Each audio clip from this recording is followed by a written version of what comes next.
Hey, how you doing? I know, late to the damn party. But look, I didn't plan to do a video on this. I didn't even plan to watch the thing, but then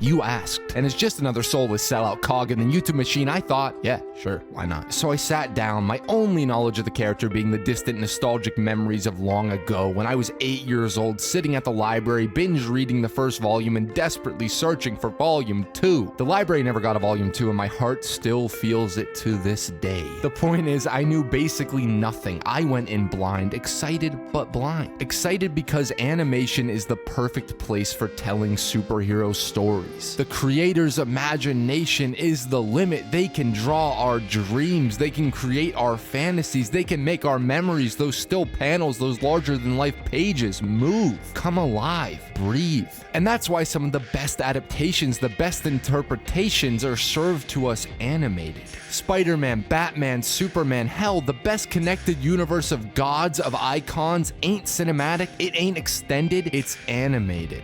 So why aren't there more? Why aren't more caped heroes being painted outside the live action canvas? Why can't there be more stories told, more stories as powerful, as special, as... Now, before we stick our hands deep into our guts and slowly squeeze, I'd like to ask you a question.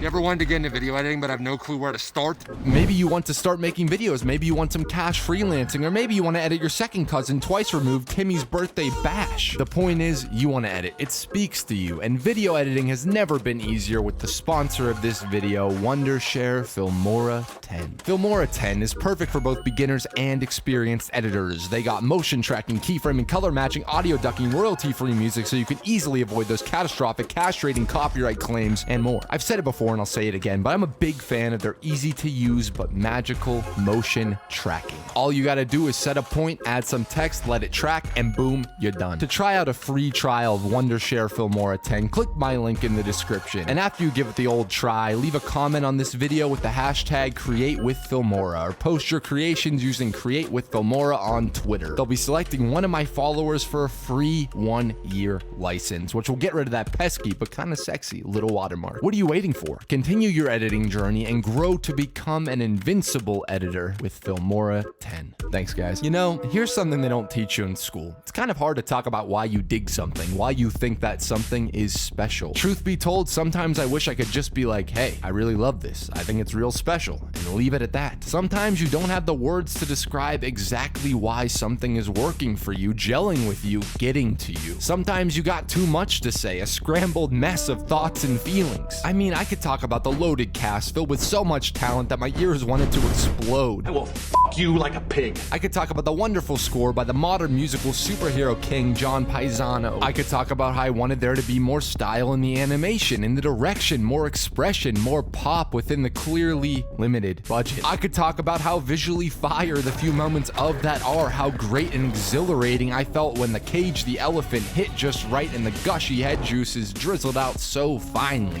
There's so much I could talk about, but sometimes you only really have one word. In this case, that word is power.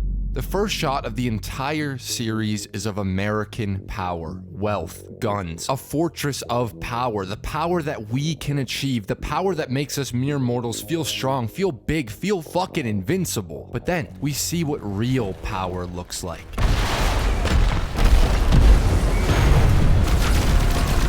The entire series is filled with images of monuments, grand man-made creations that signify how far we've come, our accomplishments, our collective strength. And Invincible constantly breaks those monuments, destroys those monuments, rains blood down all over them. What can we possibly do when our monuments can crumble, can fall so easily? In the world Robert Kirkman created. We can be tossed around like puppets, we can be crushed like ants, exterminated like pests, because that's all we would be in a world filled with gods. All we can do is hope that those gods care.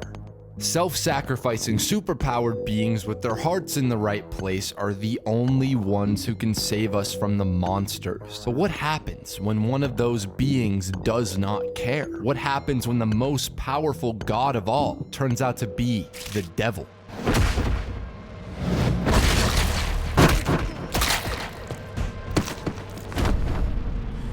From this moment on, from this bloodbath on, we are destabilized in a way, nervous, anxious, stressed the fuck out during every bit of action. We know our heroes can die. We know we humans can be shredded. We know nobody is safe. And we feel just how helpless, how unbearably powerless we all really are. And that right there is something special, something insanely noteworthy that should be praised to no end. Be honest with me, man. When's the last time you watched some cape shit which made you actually worry about your heroes being snapped in half or the people they protect being blown to fucking bits? And Invincible manages to do that in its first 43 minutes. Can I give you another word that comes to mind when I think about Invincible? I know. I said I only had one, but that sounded dramatic, dope, and a bit pretentious, and I guess sometimes you got two. Human. We have this insanely unexpected violence, this dark deconstruction of familiar heroic archetypes, and then we have Mark. And our first glimpse of Mark is him shitting on the toilet while his mom barges in. That's about as human as it gets. Mark starts the show feeling as vulnerable as we do, reading a comic, desperately wishing he could be that caped figure rushing out of the flames. Not because he wants to be a hero, not because he wants to save the innocent, but because he wants to be strong. I'm strong enough, and I can do this. It's all I ever wanted for as long as I can remember. Like every Peter Parker, every teenager, and every one of us, Mark wants to feel invincible. He wants to feel that great strength. He wants to be like his father, like Omni-Man. Omni-Man, on the surface, just another evil Superman, the kind-hearted hero who turns cold and nihilistic, who breaks is about as stale as my goddamn videos. But Omni-Man starts bad. From the first episode, we know exactly what he is capable of, what he is willing to do without remorse, without care. The question isn't, will Superman lose empathy, lose what makes him a hero? The question for Nolan is, will this terrifying monster gain compassion? Which makes Mark's unknowing dream to be that monster that much more interesting. That great strength that Mark desperately desires is nothing without a strong heart. Being able to fly is useless when you view those who can only walk as beneath you. And Mark has to learn this. He has to learn to not be Omni-Man, not be his father. Contrast informs all the best superhero stories, right? What defines the Superman, the super or the man, the Nolan or the Mark? It's not a unique question, but here we get enough time, enough genuinely engaging, powerful, and emotional time to see Mark answer that question for himself, define himself. We get to see him discover what it means to wear that costume, to hear people cry out for him in their time of need. We get to see him want to quit, go from the excited, overeager new cape on the block who does everything to reject that human part of himself to a high schooler who wants to get the girl and forget all about the fact that he's invincible. We get to see him witness the loss of human life firsthand so that he can appreciate its value. We see him slowly discover that he wants to protect life, that it's his responsibility to do so. Everything is in service of that discovery. Mark's first villain encounter is just that, an encounter with a villain. Invincible v Titan, Dawn of Bullshit. A showdown, a black and white classic comic book fight. That's how it's presented to us and how it feels to Mark. When he beats him, it's a win for him, for us.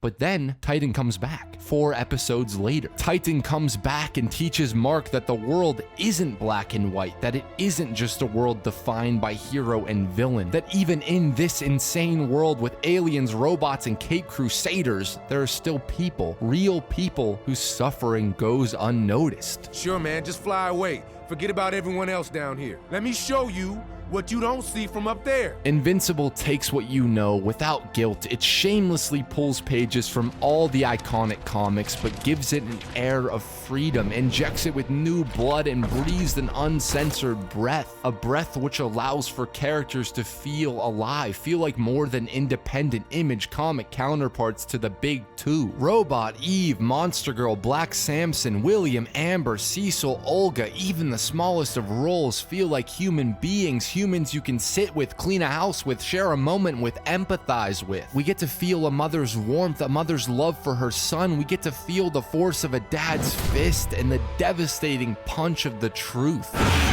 For the first time in your life, I'm telling you the truth.